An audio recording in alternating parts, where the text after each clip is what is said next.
Students ले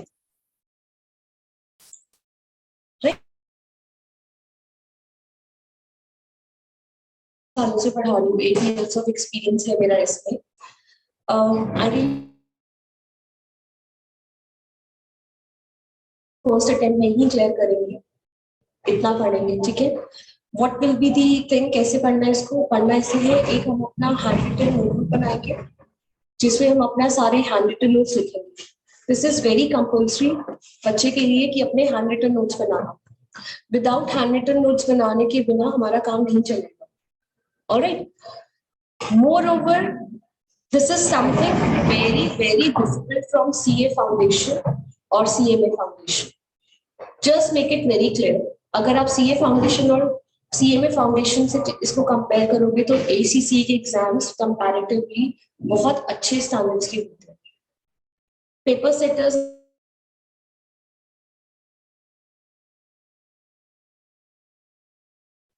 CA और CMA में क्या होता है, मोस्टली पेपर सेटर्स हमारे इंडियंस ही होते हैं, तो इंडियन इकोनॉमिक्स, इंडियन बिजनेसेस, उसी के ऊपर पेपर बनाते हैं। लेकिन ACCA सच्चा डिग्री जिसमें आपको ग्लोबली इन टच रहना with the latest changes also, right. So हम ये सारे फैक्टर्स को कंसीडर करेंगे अपनी स्टडीज के लिए। सेकेंड थिंग, जो आपका ये BT सब्जेक्ट है, ये आपका फाइनल्स में जाके सब्जेक्ट मैनेजमेंट करके एक पेपर आता है। ये वाला तो आपका ऑन डिमांड है जो आप कर रहे हैं, ये उसका बेस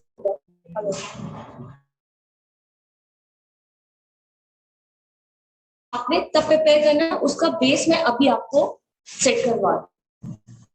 तो ये वाला सब्जेक्ट ऐसा नहीं है कि आपने ऑन डिमांड पेपर दे दिया और नेक्स्ट जाके आपका काम हो जाएगा, ऐसा एग्जाम तब तक आपको फ्रूट्स देगा।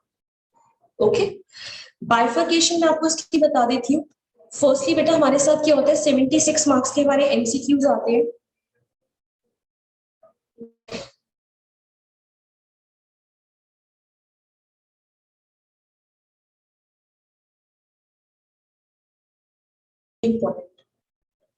ओके, सो इसमें no weightage, this is just like a universe और आप यूनिवर्स को पढ़ के जा रहे हो।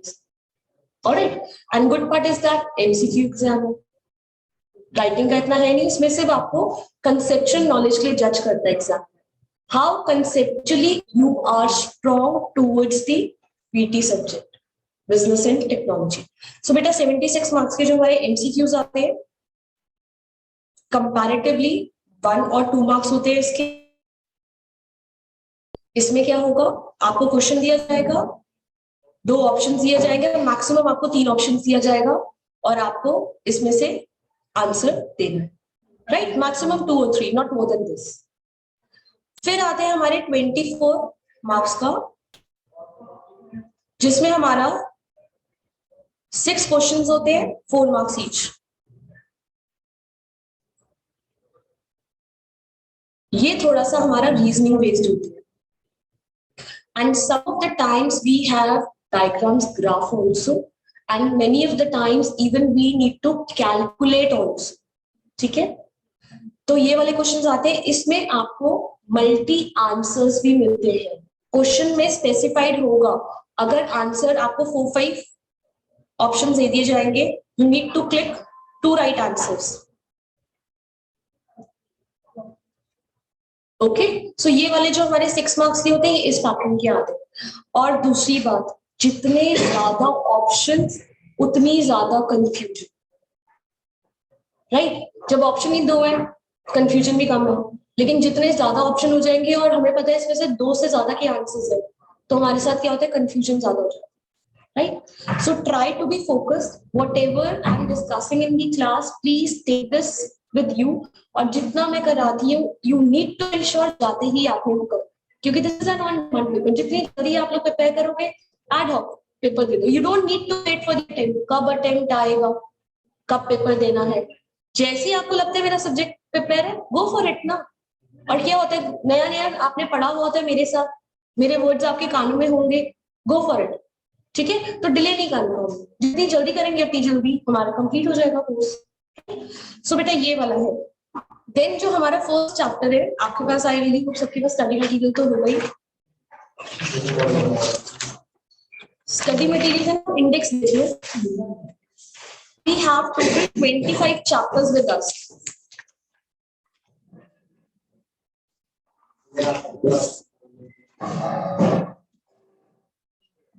आपको मिला नहीं? मतलब पहले 2 मिनट तो मिल गए।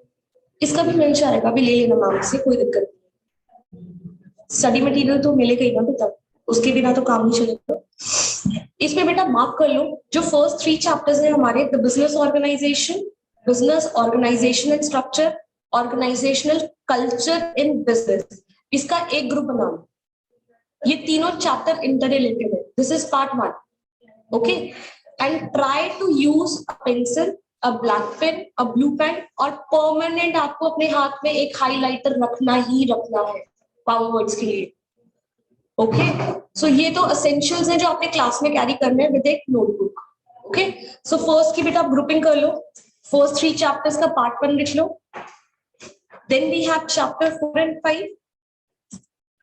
This is related to information technology and stakeholders in business organization. बेटा stakeholders कौन होते हैं? Stakeholders कौन होते हैं बिजनेस के? Not only the shareholders but its employees also, its vendors also, government also, ठीक है। तो हम इसका जो सेकंड पार्ट है बेटा, हमने 4th और 5th चैप्टर की ग्रुपिंग कर ली है। Alright, then what we have chapter number 5, 6, 7, 8 and 9, इसकी एक ग्रुपिंग कर लो। ये वाले चैप्टर्स कितने हैं हमारे? एक्सटर्नल एनालिसिस के ऊपर, ऑलराइट। सो ये वाला basically totally related to external analysis, right. अब बेटा, अब जब तुम किसी कंपनी का एक्सटर्नल एनालिसिस करोगे, फिर उसके बाद क्या आ जाते हैं हमारे कॉम्पिटिटिव फैक्टर्स, ठीक है। जब किसी को बाहर से उसका एनालिसिस करोगे किसी कंपनी का, उसके कॉम्पिटिटिव फैक्टर्स को भी तो कंसिडर करोगे, है ना। उसके बाद बेटा हमारा क्या आ जाएगा, जब आप बाहर से कर लोगे तब हमें बिजनेस एथिक्स फॉलो करने पड़ेंगे, रूल्स, रेगुलेशंस, प्रिंसिपल। स्कूल में एडमिशन लेते हो, कॉलेज में एडमिशन लेते हो, बिजनेस प्रिंसिपल्स फॉलो करते हो, सॉरी प्रोफेशनल प्रिंसिपल्स फॉलो करते हो। लाइक बिजनेस को भी अपने एथिक्स फॉलो करने पड़ते हैं एनवायरमेंट में सरवाइव करने के लिए। इसकी ग्रुपिंग करेंगे, उसके बाद रूल्स एंड रेगुलेशंस आ गए बेटा। फिर आपको पता है हमारे लिए सबसे ज्यादा इंपॉर्टेंट है accounts, how to prepare books of accounts. तो हमारा चैप्टर नंबर 12 से लेके बेटा 15 तक मैं आपको related to the accounts and accounting function ही पढ़ाऊंगी, ठीक है। ग्रुप बना लो दोबारा से 12 to 15। This is totally related to financial statements related to the accounts. Then बेटा हमारा आ जाता है 16 and 17। जब अकाउंट्स कंपनी प्रिपेयर करती है, आपने 11th 12th में पढ़ा होगा, उसके बाद क्या होता है? ऑडिट, रिपोर्ट्स बनती है, राइट। सो बेटा क्या बनेंगी हमारी? ऑडिट होगा और हमारी रिपोर्ट्स बनेंगी, राइट। उसके बाद बेटा हमारा, आपने 12th में अगर आप में याद हो तो हमने क्या पढ़ा था? Business studies. कौन सा लोग रिक्रूट करोगे, किस लेवल का रिक्रूट करोगे, क्या काम कराओगे, स्टाफिंग पढ़ा नहीं था हमने चैप्टर। लीडरशिप पढ़ा था हमने चैप्टर, लीड कौन करेगा, कैसे लीड करेगा, लीडर्स के ट्रेट कैसे होते हैं, ठीक है। तो हमारा बेटा जो नेक्स्ट ग्रुप बनेगा वो बनेगा 18 से लेके हमारा 23rd तक, 22nd तक बनेगा, हाँ, लर्निंग एंड ट्रेनिंग एंड वो से तब। एंड लास्टली बेटा क्या हमारा? रिव्यूज एंड अप्रेजल्स है। उनको रिवॉर्ड दोगे जिन्होंने अच्छा काम किया आपकी ऑर्गेनाइजेशन की, ऐसे छोड़ दोगे बिना रिवॉर्ड दिए? फिर उसके बाद क्या करोगे?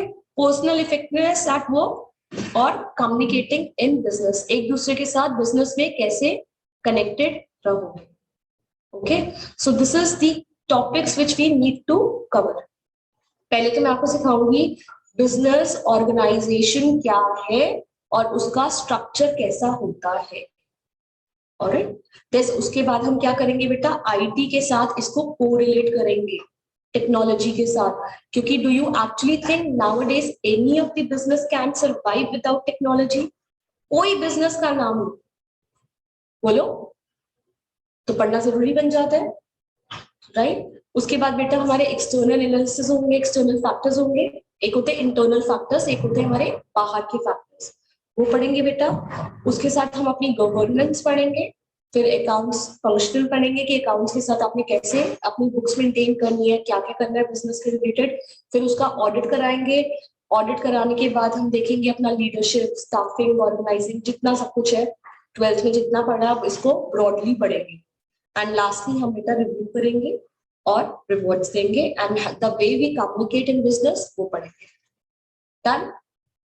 Okay, so 76 marks and 24 marks, section A, section B, right? Okay. और कोई वेटेज नहीं है इसमें। ऐसा नहीं है कि मैं ये कहूँ कि chapter 1 is very important, chapter 2 में से इतने मार्क्स का आएगा। कोई बात करने का इसमें वेटेज नहीं है हमारा। ऑलराइट, ठीक है बेटा, let's start with the business organisation first. आज इंट्रोडक्शन रखते हैं थोड़ा सा लाइट नोट पे। Let's make it very interactive session.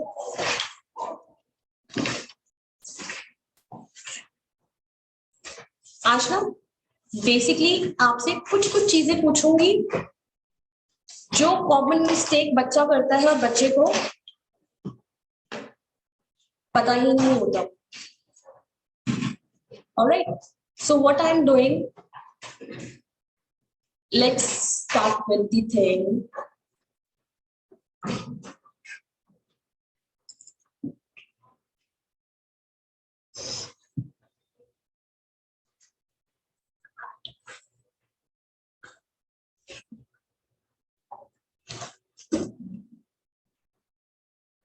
पहले बेटा बिजनेस ऑर्गेनाइजेशन है हमारा चैप्टर, इसको मैं 2 में डिवाइड कर रही हूँ कोड को।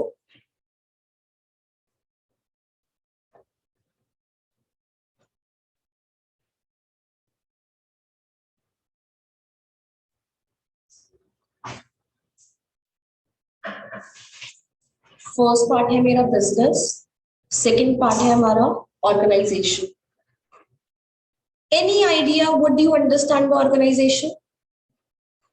Any idea?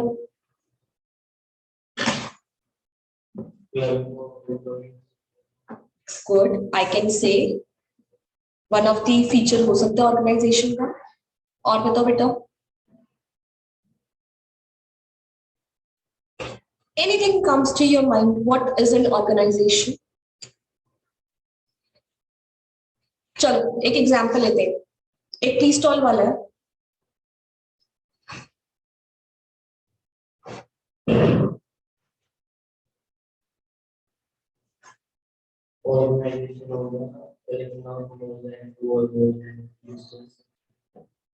सोल प्रोप्राइटर है।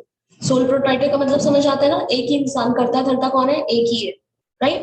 बेटा यही टी बनाता है, ये कुक लिख देती हूँ, यही सर्व करता है,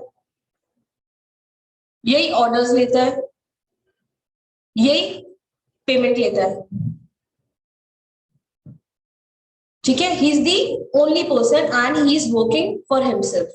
सब कुछ खुद कर रहा है। Everything what ever he is doing for his alone. कोई स्टाफ नहीं है, कुछ नहीं है इसके पास। Can I say this comes under the definition of organisation?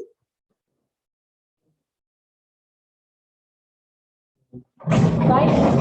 Any reason? Any reason why I can say this is not considered in the definition of organization? जल्दी बताओ। Any reason comes to your mind?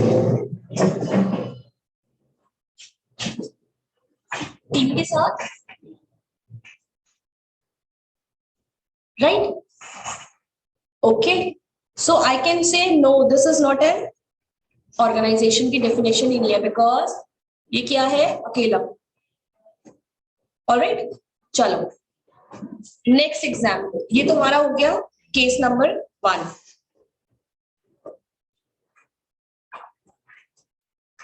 Case number 2 पढ़ लेते हैं बेटा।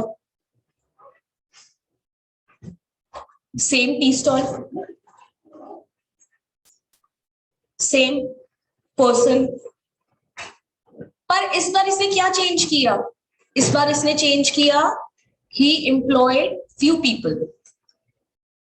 Few people में कौन था? एक ऑर्डर भी ले लेता था टेबल्स पे जाके, एक सर्व करने वाला भी रख लिया, ठीक है, और मोर ओवर एक और रख लिया जो पेमेंट कलेक्ट करके एंड जो चेंज होता है वो दे दे इसको। बताओ, now can I say this comes under the definition of an organisation, yes और नो? देखो, ही हैज एम्प्लॉइज हैं ये इसके, I am not saying they are the partners, they are the employees of this tea stall वाला, employees है ये, not partners.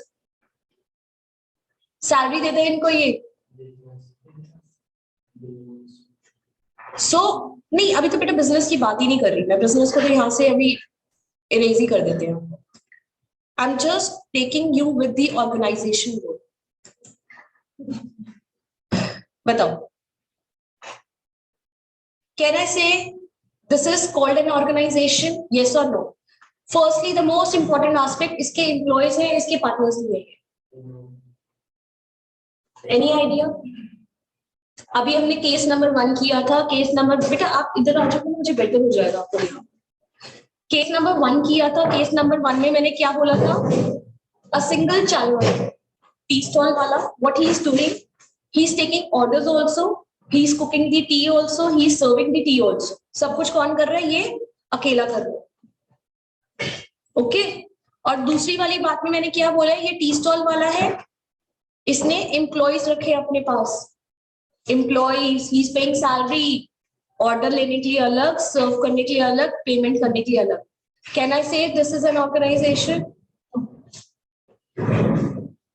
भाई yes वाले कितने हैं इसमें, नो वाले कितने हैं? यस वाले पहले हाथ खड़ा करो, एक ही, बाकी कैन आई से चारों नो वाले ही इसमें? Yes, this is an organisation. Organisation की डेफिनेशन में कुछ नहीं है कि पार्टनर्स होने चाहिए, it could be employees also. Main motive क्या देखा जाता है? Group of people working together to achieve a common goal. सब लिखवाऊंगी आपको, भी टेंशन लेने की बात है। आज थोड़ा सा ना just give me time to express myself and even I will come to know आप लोगों को मेरा सब पढ़ाया हो कितना समझ आ रहा है। नेक्स्ट क्लास से लिखेंगे, कोई प्रॉब्लम नहीं, ठीक है? आज सिर्फ हम अपना वर्बल कम्युनिकेशन वाला इंटरेक्शन वाला सेशन चल रहा है, वो अभी करा के बेटा। अभी मैंने ऑर्गेनाइजेशन से स्टार्ट करा दिया। कुछ नहीं बेटा, मैंने अभी तक कुछ नहीं कराया। मैंने ये बोला था कि सेक्शन ए सेक्शन बी होता है इसका। जो मेरा सेक्शन ए होता है बेटा वो 76 मार्क्स का होता है। सेक्शन बी मेरा क्या होता है? 24 मार्क्स का। इसमें 1 मार्कर और 2 मार्कर क्वेश्चंस आते हैं, जिसमें आपको 2 या 3 ऑप्शन दिए जाएंगे और उसमें से 1 करेक्ट होगा।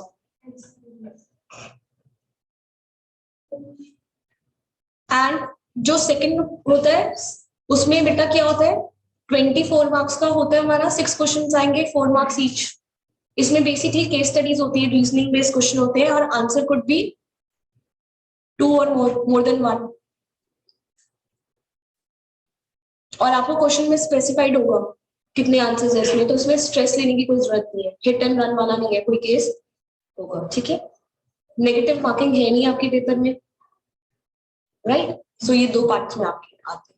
तो फर्स्ट हमने चैप्टर बेटा स्टार्ट किया है द बिजनेस ऑर्गेनाइजेशन। ऑर्गेनाइजेशन को मैंने थोड़ा सा एनालिसिस किया है इसकी डेफिनेशन का, एंड आई रियली को आपको समझ आ गया। ऑलराइट, अब इसको कोरिलेट करते हैं बेटा बिजनेस के साथ। अब मुझे कोई बताएगा बिजनेस क्या होता है?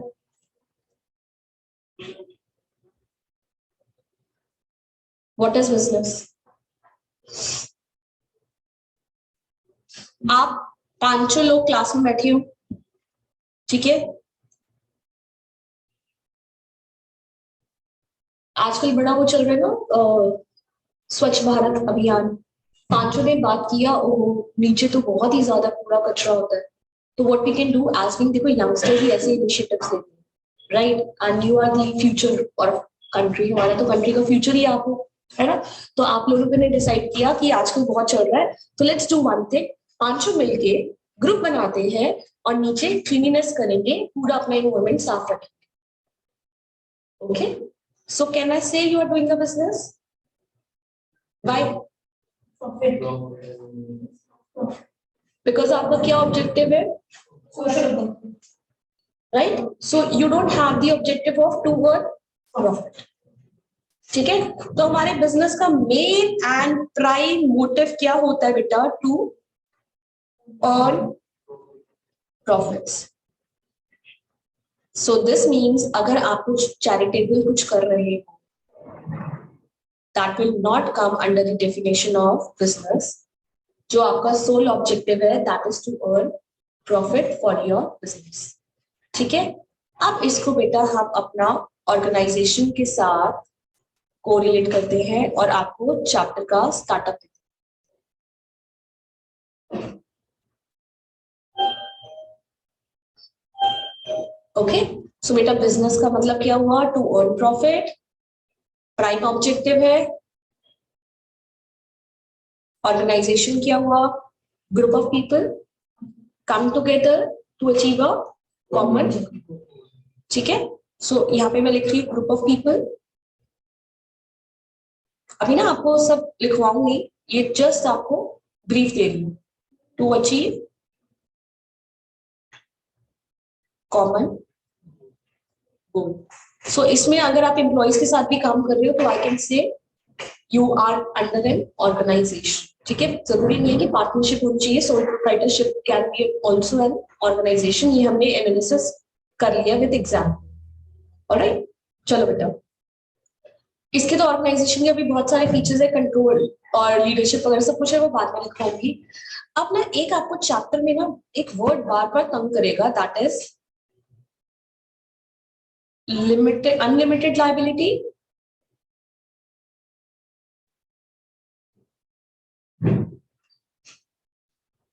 Versus limited liability. अब ये कौन बच्चा मुझे बताएगा what is unlimited liability and what is limited liability?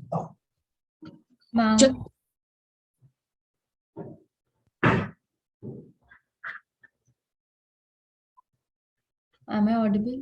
Yeah, you are audible. Ma'am, limited liability is a liability where partners' liability is limited to the extent of their contribution in the business, and unlimited liability is basically the liability where where assets can be used to pay the debts of the business. Great, very true. But अगर मेरे को इसको better way में present करना होगा तो मैं आपको एक एग्जाम्पल के साथ बताती हूँ. Let's take an example. बेटा आप लोगों ने क्या किया, आपने हमेशा सुना होगा 11th में भी 12th में भी, whenever you invest in a company, आप किसी कंपनी के शेयर्स लेते हो तो what you become? Owner of the company. Up to the proportion of your investment in the shares. ठीक है, ऐसे नहीं कह रही मैं 100% ओनर बन जाते हो, up to the extent of your shares. ठीक है, राइट? सो लेट्स सपोज आपने 100 शेयर्स लिए रिलायंस के. लेट्स सपोज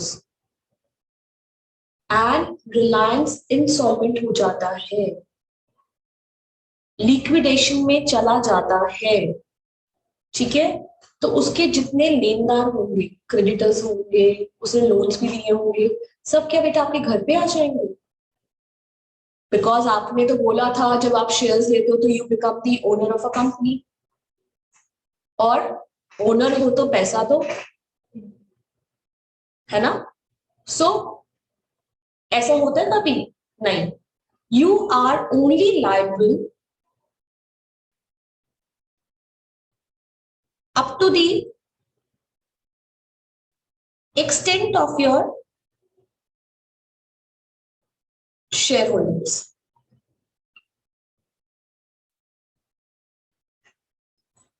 ठीक है, so you are liable up to the extent of your shareholdings. आपके personal assets are not involved.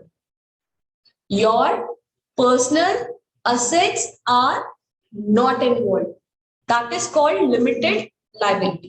अभी मैं आपको क्यों करा रही हूँ? क्योंकि मैं आपको आगे फॉर्म्स ऑफ ऑर्गेनाइजेशन पढ़ाऊंगी, तो उसमें आपको बार बार रिपीटेटिव वर्ड आएगा, limited unlimited liability. So firstly you need to make yourself very much clear कि what is unlimited liability, what is limited liability. ठीक है, हमारे बेटा क्या था? पार्टनरशिप, सोल प्रोप्राइटरशिप,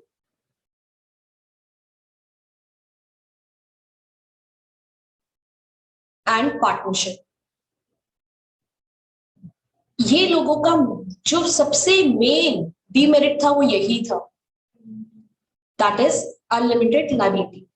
इसको ओवरकम किया हमारी एलएलपी ने और कंपनीज ने, राइट। इसमें क्या है, you are liable for your personal assets also, ठीक है, आपका पर्सनल असेट्स भी इन्वॉल्व होती है। You are not liable up to the extent of your holding, but you are, your personal assets भी आर ऑन स्टेक अगर कुछ भी बिजनेस ने गड़बड़ किया। Okay, so this is the difference between the unlimited liability and limited liability. Done? Without? Okay, good. चलो अब next हम एक पढ़ते हैं। इन बच्चों को ना हमेशा कंफ्यूजन रहता है, जो मेरा कॉमन बच्चे जब लेते हैं एडमिशन। एक होता है बेटा मेरा पब्लिक कंपनी,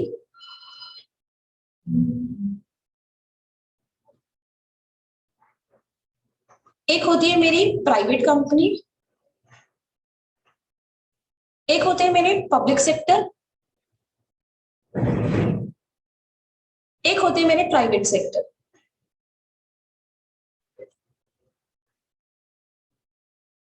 सो सॉरी। सो अब आप बच्चे मुझे बताओगे, is this the same word which I am using here, or या इन वर्ड्स में फर्क है? कैन आई से इसका सिनोनिम मेरा पब्लिक सेक्टर है? यस और नो, पहले तो यस और नो बात करते हैं और फिर इसको डिस्कस करेंगे। कैन आई से इसका another word could be my private sector? Yes और नो?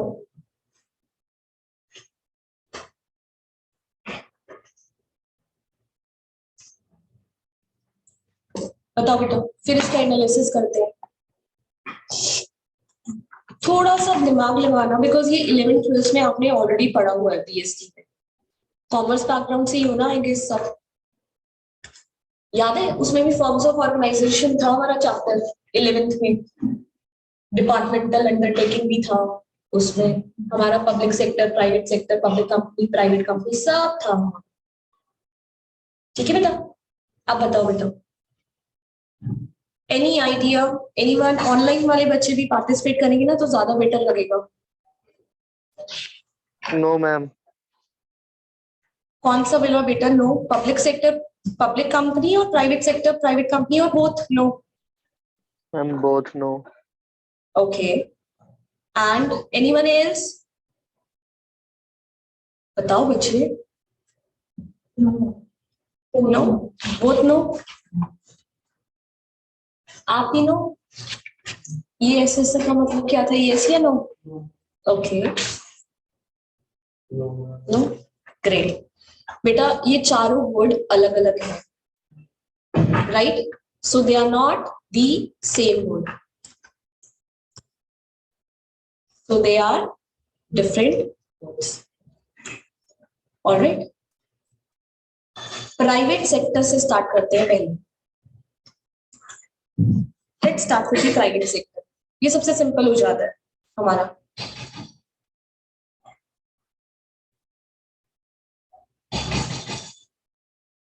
जिसमें बेटा क्या होता है, majority of the holding with the will be in the hands of private, यही तो गया। और मेजॉरिटी ऑफ होल्डिंग कितनी होती है कंपनी की? 49%, 51%, ठीक है। तो मेरा क्या हुआ कि majority of holding 51% is in the hand of private people, मतलब ओनरशिप होती है प्राइवेट होती है इनकी, राइट? सो हमारे क्या बन जाता है, ये प्राइवेट सेक्टर। अब बेटा जब 51 ओनरशिप मेरी प्राइवेट है तो it could be public company or not? It could be public company or it could be only private company.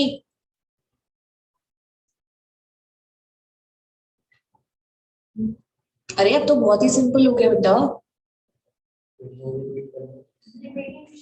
अगर कंपनी की होगी तो पब्लिक यूज करती है, अगर गवर्नमेंट की होगी। मैंने पहले तो हमने प्राइवेट सेक्टर की डेफिनेशन पढ़ी, उसमें प्राइवेट सेक्टर के साथ चलो ये हम अपना पब्लिक सेक्टर भी कर लेते हैं, गवर्नमेंट सेक्टर जो भी हम इसको कहते हैं। इसमें क्या होता है, हमारा मेजॉरिटी ऑफ दी होल्डिंग 51% जो ओनरशिप होती है ना, इन दी हैंड ऑफ गवर्नमेंट। ठीक है, ownership is in the hand of government. IRCTC सुना है? पहले क्या था, आईआरसीटीसी इंडियन रेलवे 100% हमारी क्या थी, अभी भी गवर्नमेंट ही है बेटा। बेल, बीएचईएल, सेल, एसएआईएल, अभी भी ये सारी हमारी गवर्नमेंट कंपनीज है बेटा। मेजर डिफरेंस क्या होता है पब्लिक कंपनी और प्राइवेट कंपनी में? अगर मैं अपने आप को स्टॉक मार्केट में लिस्ट करा देती हूँ तो I become the public company, anyone can come and invest in me. तो what I can become, I become. और अगर मैं अपने आप को स्टॉक मार्केट में लिस्ट नहीं कराती हूँ, all my rights are reserve only for the owners, तो what I can say, I can say I am a private company. जो आपने देखा होगा ऐसे लगा होता है, पता है ना आपको, ऐसे लिखा होता है ना प्राइवेट कंपनी, कंपनीज के पीछे लिखा होता है। तो इसका मतलब क्या होता है, they are not listed in the stock market, जो इनकी ओनरशिप है are in the hand of restricted hands. ठीक है, सिंपल वे में अगर लाइफ में कभी भी कंफ्यूजन होना पब्लिक एंड प्राइवेट कंपनी की, क्या होता है बेटा, पार्टीज होती है, पार्क्स होते हैं, एक लिखा होता है private park, private property, restricted entry, restricted exit, that is basically the private area. जिसका लैंड है वो ही एंटर हो सकता है या वो ही बाहर आ सकता है। So what we call it as a private area. तो private area means private company, restriction ownership की। पब्लिक पार्क्स, पब्लिक प्लेसेस क्या होती है, anyone can go, anyone can have fun. Amusement parks हो गए हमारे, गवर्नमेंट हमारे पार्क्स हो गए, कितना बहुत कुछ है, कितने एरियाज हमारे, मॉन्यूमेंट्स हो गए, वहां पे क्या है हमारा, that is basically public places. लिखा होता है ना, वहां बोर्ड लिखा होता है पब्लिक प्लेस, तो उसमें क्या होता है, anyone can go inside, right. So public company में क्या होता है, you can buy and sell the company share. Okay बेटा, तो प्राइवेट सेक्टर भी हमारा क्या हो सकता है, public company, it could be private company also. और पब्लिक सेक्टर भी बेटा क्या हो सकता है हमारा, it could be public company also or it could be private. Private mean 100% are still in the hands of government, 100% are in the hands of government. जो आज के टाइम में इंडियन गवर्नमेंट के हिसाब से बात करें तो बहुत कम है, right, because most of the government companies are also listed in the stock market right now. 51% holding अभी भी गवर्नमेंट के पास है, लेकिन still they are listed in the stock market, क्योंकि लैक ऑफ फंड्स, फंडिंग चाहिए थी, कहां से आती, पता है ना, गवर्नमेंट कहां से लेगी फंडिंग, लोगों से तो मांगेगी।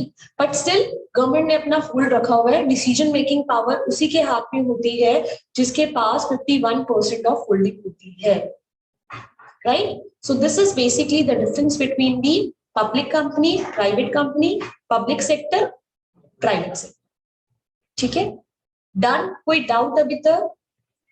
प्राइवेट सेक्टर पब्लिक कंपनी भी हो सकती है, प्राइवेट सेक्टर, हाँ हाँ, एनीवन, प्राइवेट सेक्टर से पहले क्या हो गया, जिसमें 51% होल्डिंग। अब जो आप रिलायंस है, रिलायंस कैन बी, रिलायंस हमारी पब्लिक कंपनी है ना, क्योंकि रिलायंस क्या है, प्राइवेट सेक्टर में पब्लिक कंपनी, क्योंकि क्या है वो 51% still holding are the under the hands of mister Ambani, उन्हीं की है सारी होल्डिंग। लेकिन क्या है, बाकी उन्होंने स्टॉक्स अपने आप को रजिस्टर कराया है स्टॉक मार्केट में, तो दो become the public company.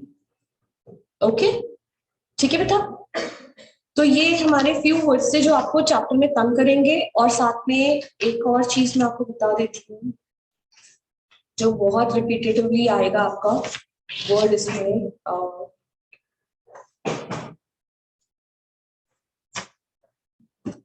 Difference आता है बेटा हमारा सोल प्रोप्राइटरशिप में, पार्टनरशिप में एंड एलएलपी में। इसको ना तब समझाने का फायदा है कि पहले हम सोल प्रोप्राइटरशिप से ही शुरू करें।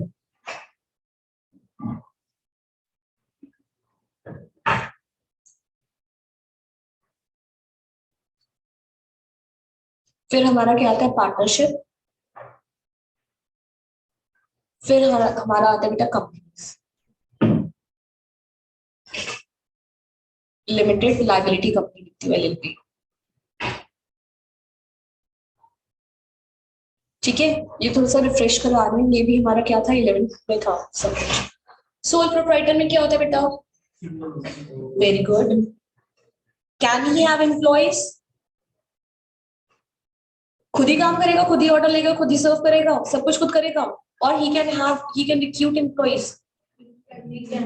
Yes of course. ये मत सोचना ऑर्गेनाइजेशन अलग थी, ऑर्गेनाइजेशन से सोल प्रोप्राइटरशिप को मिक्स मत कर देना। ठीक है, so he can have employees also, लेकिन जो करता धरता होता है वो क्या होता है? ओनर ही होता है। बेचारा पूरा रिस्क बेयर करेगा। टोटल रिस्क बेयर किसके सर पे होता है? अनलिमिटेड लायबिलिटी,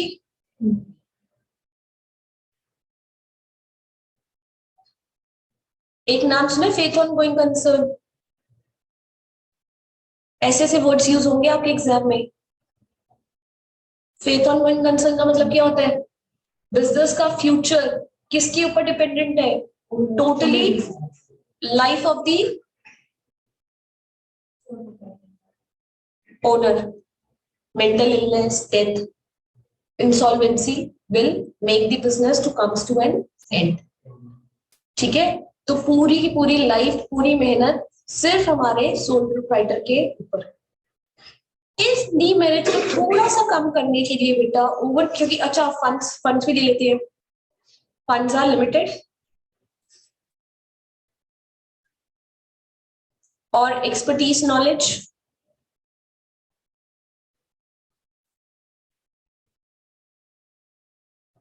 ये भी उतनी होगी जितनी सोल प्रोप्राइटर के साथ होगी। सब कुछ में तो एक्सेल नहीं कर सकता। ठीक है, एक सिंगल इंसान क्या है, मुझे बोल दो तुम BT भी बढ़ा दो, CA में टैक्स भी बढ़ा दो, ऑडिटिंग भी बढ़ा दो, ये भी बढ़ा दो, वो भी बढ़ा दो, नहीं पॉसिबल ना। हर एक इंसान की अपनी एक्सपर्टीज होती है एक ना एक फील्ड में, तो इसकी भी एक ना एक फील्ड में ही एक्सपर्टीज होगी। He can not do everything of his own. ठीक है, तो क्या होता है बेटा, एक्सपर्टीज नॉलेज लिमिटेड होती है up to the extent of owner. Alright, इन डीमेरिट्स को ओवरकम करने के लिए एक नया कंसेप्ट ने जन्म लिया, that is called partnership. Partnership में क्या था बेटा? टू और मोर। ठीक है, फिर क्या है? Pooling of resources. अब जितने ओनर्स आएंगे पैसा लेके आएंगे, बाहर से पैसा लोन लेने की जरूरत ही नहीं है। सही बात है नहीं? मैं सही बात है, जितने ओनर्स आएंगे वो खुद पैसा लेके आएंगे, राइट। उसके बाद फेथ ऑन गोइंग कंसर्न, इसमें कैसा होता है, अगर एक पार्टनर की मेंटल इलनेस हो जाए और even one person becomes death हो जाए, फिर क्या होगा? पार्टनरशिप सरवाइव करेगी या नहीं करेगी?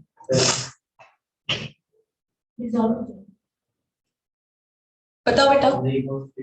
करेगी। ओके, तो वन पार्टनर की डेथ, मेंटल इलनेस और काफी सारे वर्ड्स होते हैं। पार्टनरशिप फॉर्म विल एग्जिस्ट और not?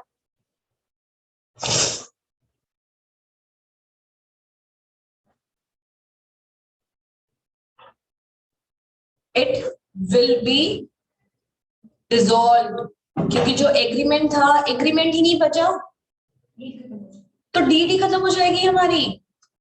They need to get themselves dissolve. Okay, right. और इसके बाद जो लायबिलिटी का था, व्हाट डू यू थिंक, इसमें लिमिटेड लायबिलिटी या अनलिमिटेड लायबिलिटी है? Unlimited liability.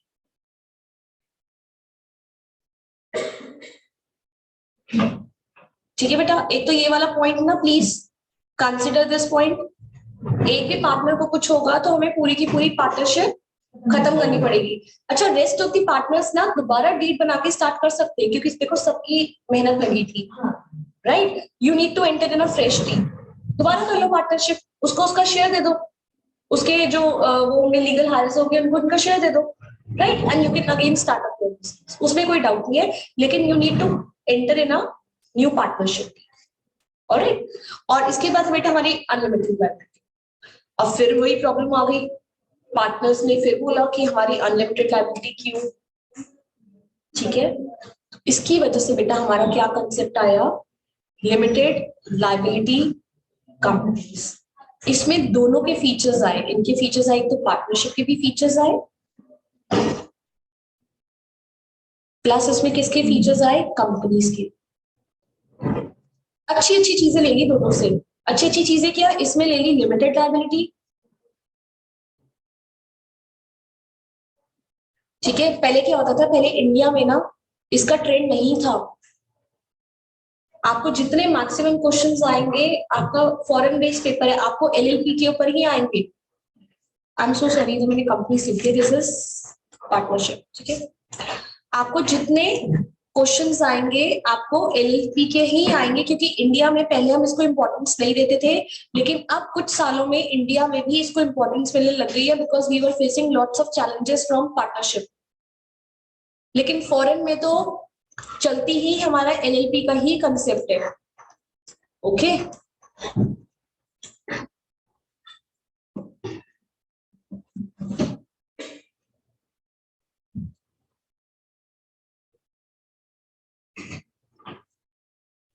सबसे इंपॉर्टेंट बेटा फीचर था हमारा लिमिटेड लायबिलिटी का, और हमारा सबसे इंपॉर्टेंट फीचर था फेथ ऑफ गोइंग कंसर्न।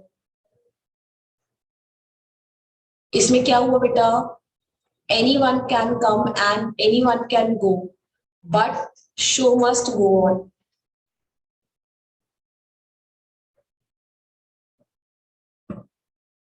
कोई आ रहा है, कोई जा रहा है, it will not, ठीक है, क्लियर। कोई डाउट है इसमें बेटा तीनों में, राइट। सो इसमें हमारे एलएलपी में क्या हो गया बेटा, हमारा it is the combination of features of partnership as well as companies. Companies की जो हमारी पार्टनरशिप की डीमेरिट्स थी, डीमेरिट्स में क्या था, एक तो अनलिमिटेड लायबिलिटी, जिससे पार्टनर्स बहुत परेशान हो गए थे, उसको हमने क्या कर दिया, लिमिटेड। मोरओवर जो फेथ ऑन गोइंग कंसर्न था, उसमें क्या हो गया बेटा हमारा, वो भी खत्म हो गया। शो मस्ट गो ऑन, किसी के आने या जाने से एलएलपी में कोई फर्क नहीं पड़ेगा, ओके, ठीक है। बेटा डिपेंड्स, आपको तो मेंबर्स याद ही मत करो, क्योंकि क्या है, हमारा इंडिया में तो इंडियन एक्ट लगता है और फॉरेन में तो फॉरेन एक्ट लगते हैं। कितना होल्ड कर लोगे ना, इन चीजों में कंफ्यूज नहीं हो जाओगे। मैं आपको बताऊंगी इंडियन कंपनीज एक्ट के हिसाब से, लेकिन आपको पेपर तो आना ही नहीं इंडियन कंपनीज एक्ट के हिसाब से, और आपको एग्जामिनर कभी भी ऐसा क्वेश्चन पुट ही नहीं करेगा जो जनरल वे में होता है ना, कभी आपको कोई क्वेश्चन ऐसा नहीं आएगा। That depends upon the company, sorry कोई पर्टिकुलर कंट्री के एक्ट के ऊपर। आपको कोई भी क्वेश्चन आएंगे, कोई यूके की जो भी यूके में एक्ट से एप्लीकेबल होंगे, कभी आपको क्वेश्चन नहीं आएगा, ठीक है। तो इसमें तो आप प्लेन मत करो इस चीज को, अननेसेसरी कंफ्यूजन लेके जाओगे एग्जाम, ओके। तो स्पेसिफिक कभी कोई कंट्री वाइज क्वेश्चन नहीं आएगा। हाँ, केस स्टडी में आपको कंट्रीज के साथ स्पेसिफिक आ जाएगा, जैसे यूके है बेटा, यूके में ना हमारे यहाँ पे क्या करते हैं, हमारे यहाँ पे पब्लिक कंपनी ना, जैसे प्राइवेट कंपनी का मैंने आपको बताया प्राइवेट लिमिटेड लगाती है ना, और उसके पीछे पब्लिक कंपनीज क्या लगाती हैं, पब्लिक कंपनी लिखती है। यूके में क्या लिखती है, क्योंकि केस स्टडी आएगी तो कंफ्यूज मत हो जाना, ये इंपॉर्टेंट है ये वाला पॉइंट, ठीक है। यूके में लिखती है सिर्फ लिमिटेड प्राइवेट कंपनीज, और हमारी पीएलसी लिखती है हमारी पब्लिक, ठीक है। तो ये हमारी हो गई प्राइवेट कंपनीज के पीछे के नेम, और ये हो गई हमारी पब्लिक कंपनी के पीछे के नेम। अगर आपने बाइफरकेट करना हो तो is this a public company or is this a private company. अच्छा, यूएस वाले आईएनसी लगाते हैं, अभी मैं आपको जब केस स्टडी कराऊंगी ना तो उसमें भी डिफरेंस बताऊंगी आप, उसकी कंपनीज के पीछे नेम में आएगा आईएनसी, ओके, वो हम कर लेंगे। लेकिन इतना यूके की हमारी लॉ के हिसाब से पीएलसी है, बस ये ध्यान। बुक में दिया हुआ आपके स्टडी मैट में, कोई दिक्कत नहीं है, हाईलाइट कर लेना। तभी मैं आपको बोल रही थी प्लीज कैरी 2 डिफरेंट कलर्स के highlighters, use a pencil and a black pen, ठीक है। एंड एक आपको नोटबुक तो रखनी है, क्योंकि मैं आपको बहुत सारे फ्लो चार्ट्स, ग्राफ्स, डायग्राम्स जितने मैक्सिमम होंगे ना, कि आप 1 गो में चैप्टर रिवाइज कर लो, और जितने उसके पावर पॉइंट्स होंगे, पावर वर्ड्स होंगे, वो हम लिख लेंगे कि आपको इधर उधर भटकना ना पड़े। कैप्टन बुक सुना होगा आपने, कैप्टन बुक ACCA की, चलो लेट इट छोड़ो, वो भी मैं रेफर कर दूंगी, मतलब आपको बाहर से कुछ करने की जरूरत नहीं है। सारा का सारा जितनी बुक्स है, आई जस्ट मेक श्योर आपको हर तरीके से मैं आपको प्रिपेयर करा दूं कि आपको कुछ और रेफर करने की जरूरत ही नहीं, right? Okay,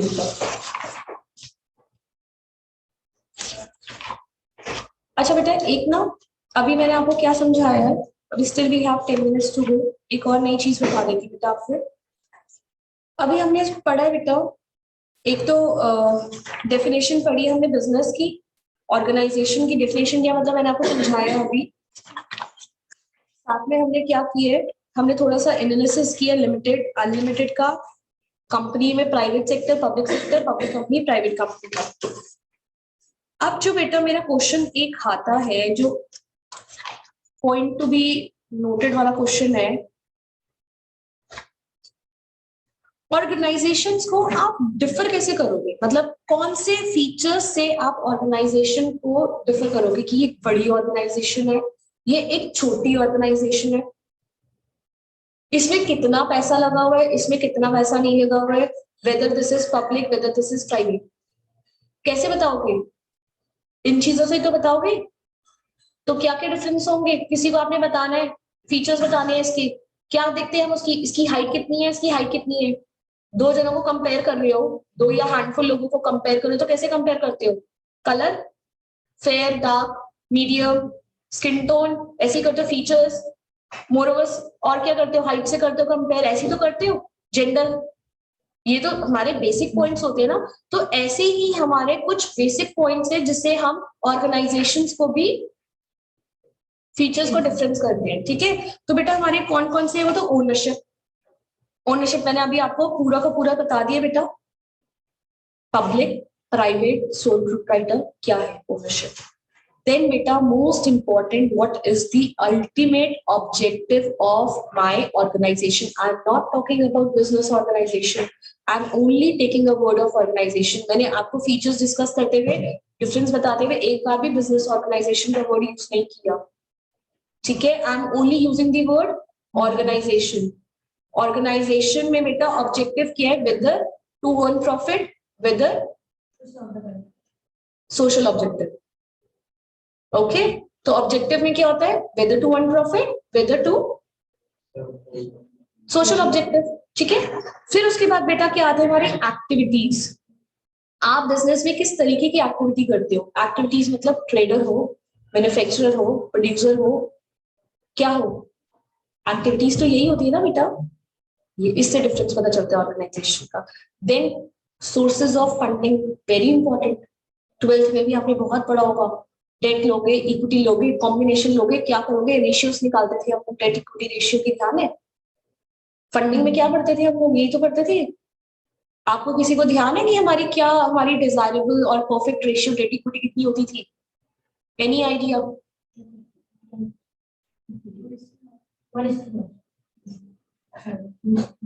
2:1. 2:1, very good. So it's 2:1, debt equity ratio हमारी जो एडवाइजेबल होती थी, एडवाइजेबल कह सकते हो उसको, आइडियल रेशियो होती थी हमारी 2:1, ठीक है? तो आपकी कंपनी में कितनी फंडिंग डेट से है, कितनी फंडिंग इक्विटी से है, this also matters a lot, okay? Because हमें एक ऐसा परफेक्ट कॉम्बिनेशन लेना चाहिए, ना तो डेट ज्यादा होना चाहिए ना इक्विटी ज्यादा होना चाहिए, क्योंकि दोनों के अपने वाइस वर्सा इम्पैक्ट्स होते हैं, ठीक है, ओवर द कंपनी। फिर आता है बेटा हमारा साइज, स्मॉल हो, मीडियम हो या लार्ज हो। एंड लास्टली तो बेटा हमने लायबिलिटी का पढ़ ही लिया है, ओके? सो लायबिलिटी में हमने क्या पढ़ा है? एक होती है अनलिमिटेड, एक होती है limited, okay? So this is the differences which you need to consider whenever we talk about different organizations, all right? ठीक है? अब ये मैं आपको क्यों पढ़ा रही हूँ, क्योंकि हम जो डिसीजन मेकिंग लेते हैं ना बेटा, जब हम किसी कंपनी का डिसीजन मेकिंग लोगे तो उनको बाइफरकेट करना बहुत इंपॉर्टेंट हो जाता है। आ रही है बात समझ? तो वो हम केस स्टडी के साथ आपको कराऊंगी, आगे जब चैप्टर को बंदेगा ना चैप्टर, जब सब चीजों को कोरिलेट कराऊंगी तो आपको ज्यादा बेटर समझ आएगा कि मैं आपको ये चीजें क्यों बता रही हूँ।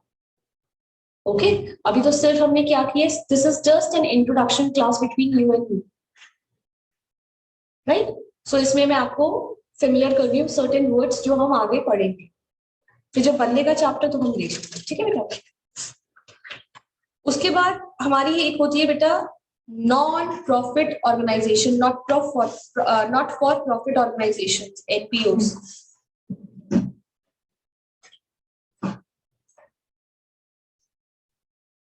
एनी आइडिया ये क्या होती है बेटा? तो सिंपली है, एग्जैक्टली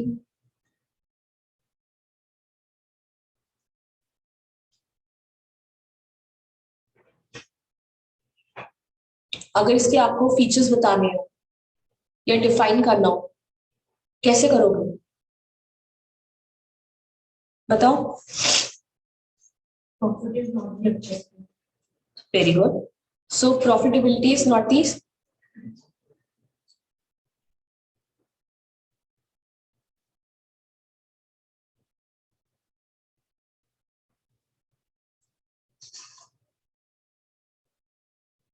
एंड, बताओ जल्दी से, they are made to satisfy the particular need। ये बहुत इंपॉर्टेंट है। ऑर्गेनाइजेशन है ना, जब इस ये बनती है तो ये क्यों बनती है बेटा? This is just for a specific or particular need of the society, like school एक पर्टिकुलर नीड है to impart education.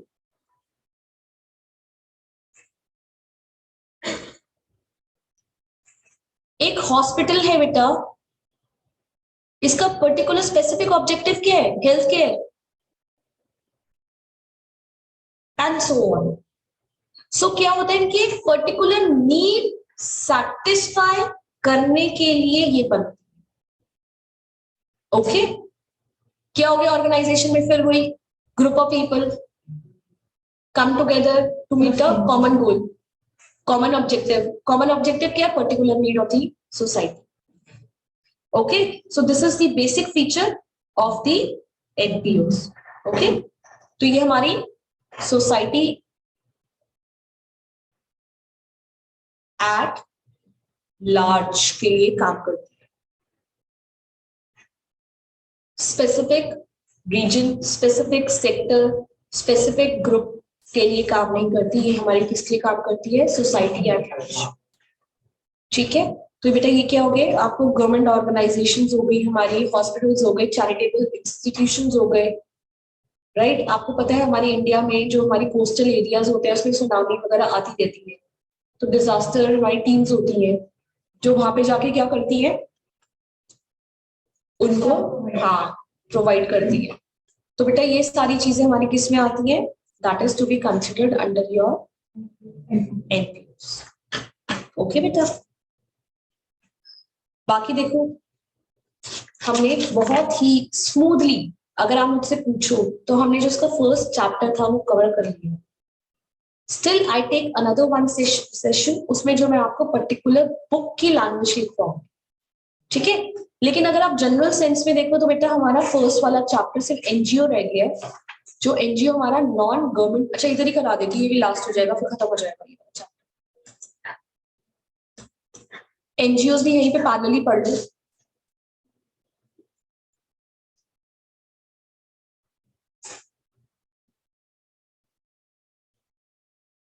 As the name says, non-government, so that means इसमें गवर्नमेंट का कोई लेना देना नहीं होता, ये प्राइवेट इंडिविजुअल के हाथ में ही होती है। लेकिन अगेन वही particular need, society at large. Okay, so हमारी जैसे बहुत सारे एग्जांपल्स मिलेंगे आपको। मदर टेरेसा थी, उन्होंने भी एनजीओ खोला हुआ था अपना, पूरा वर्ल्ड जानता है उनको, है ना। तो बेटा ये सारी क्या होती है हमारी, हाँ ठीक है, and they are not directly linked with government, इसका मतलब बहुत स्ट्रॉन्ग है, बहुत strong. But funding can be made by the government. ठीक है, not directly linked with the government, but ऐसा नहीं कि गवर्नमेंट उनको फंडिंग नहीं दे सकती है, क्योंकि अगर आप एनपीओ है ना, गवर्नमेंट की ऑर्गेनाइजेशन हो, तो आपको ऑडिट्स भी होती है, आपको गवर्नमेंट की रूल्स एंड रेगुलेशंस फॉलो करनी पड़ती है. ठीक है, जितने भी हमारे दिल्ली में भी आपने स्कूल्स देखे होंगे, गवर्नमेंट स्कूल्स, उनके ऑडिट होते हैं, मील कैसी मिल रही है, स्टाफ कैसा रखा हुआ है, बच्चों को एजुकेशन कैसी मिल रही है. आपने उसमें एफएम वगैरह में भी देखा होगा, मिस्टर अरविंद केजरीवाल बार बार आते हैं कि हमारी पीटीएम होगी बच्चों की गवर्नमेंट स्कूल में, parents are invited to come in the school, right. तो उनके ऊपर गवर्नमेंट का फोल्ड है, government is taking care of them, छोड़ा नहीं गया उनको. लेकिन एनजीओज में क्या होता है, they are not directly linked with the government, लेकिन ऐसा नहीं है कि फंडिंग नहीं देगी गवर्नमेंट, फंडिंग दे सकती है. फंडिंग देने में किसने मना किया, एनीवन कैन गिव. ठीक है बेटा, तो ये थोड़ा सा स्ट्रॉन्ग वर्ड है जो लेके चलना अपने साथ, राइट. और लास्टली जो हमारा रह गया बेटा कोऑपरेटिव्स, वो भी आपने देखा होगा, आसपास आपको बड़ी ज्यादा कोऑपरेटिव सोसाइटीज मिलती हैं, ऑर्गेनाइजेशंस मिलती हैं, हाउसिंग कोऑपरेटिव सोसाइटीज होती हैं, सब कुछ होता है. इसके ऊपर मैं आपको ना ब्रीफ लिखवा दूं नेक्स्ट क्लास में ना. और अगर आप पूछो तो फर्स्ट चैप्टर का लास्ट टॉपिक बेटा मेरे साथ यही था. बाकी sectors in which organisation operates वो भी बहुत स्मॉल है, just few points I need to discuss with you, types of sectors, और वो बात करेंगे. ठीक है, सर्विस प्रोवाइडर हो, ट्रेडर हो, मैन्युफैक्चरर हो, क्या क्या हो, उनको इन्होंने स्पेसिफिक वर्ड्स में डिवाइड किया हुआ. ठीक है, सो बेटा this is all about the first chapter, right. And I really hope you enjoyed the session. समझ आया आपको कुछ ना कुछ? अरे हाँ ना तो बोल दो, स्माइली कर दो अगर हाँ ना नहीं बोलना तो. Yes, ma'am. Okay बेटा, see you in the next session. I hope it's on Saturday, same time ना? Yeah, it's on Saturday ना?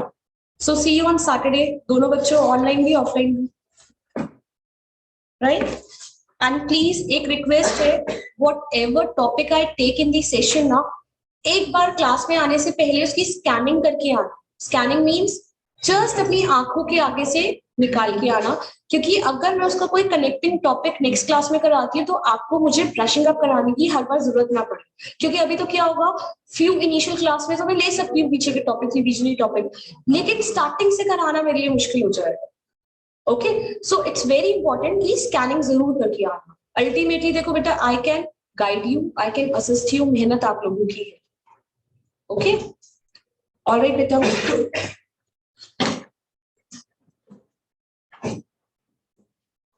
Thank you, ma'am. Okay, thank you.